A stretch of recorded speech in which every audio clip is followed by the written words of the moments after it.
Like Sure. those have to, but are homeowners required to do that? Yeah, right now in Pennsylvania, we're one of 2 states. And can anybody guess what it's another extremely well-populated state that relies on groundwater? Anybody have an idea what that state would be? There's 2 states in our union that do not have private well construction standards.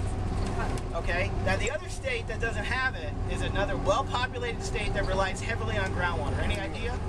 New York. New York? Anybody else? Jersey. Jersey? Alaska. So I led you down the wrong road. Alaska. Now wait a second. Pennsylvania, Alaska. Alaska gets most of its water from what? Glacial melt, surface water, and not from groundwater. We are, every Pennsylvanian, directly or indirectly, relies on groundwater for our drinking water source. Okay? So if you live in a city that has surface reservoirs, 70% of that water in the surface reservoir at one time was groundwater. We're all connected, we all live downstream, and we need to act as a community. So one of my things is we need to have private well construction standards. We need to have, the other thing we really need is we need to license well drillers. Okay? How much training does it need to be, how much training do you need to have to be a licensed well driller in PA? What do you have to do?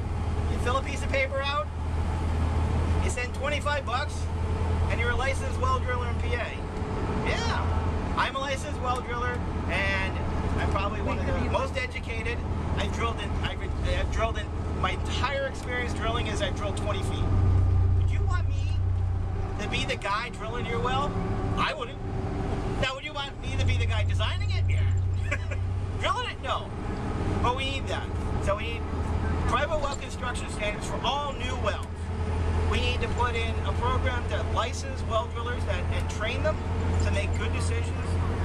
And finally, we need to finish that circle by putting in place a program that when we find a well that's impacted or potential pinprick into the aquifer, that we fix it.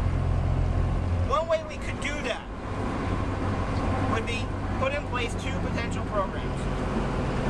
The first program would be a program that says to the river basin commissions, well, you're getting 14 cents per 100 gallons of water, or whatever the current number is. It could be 18 now.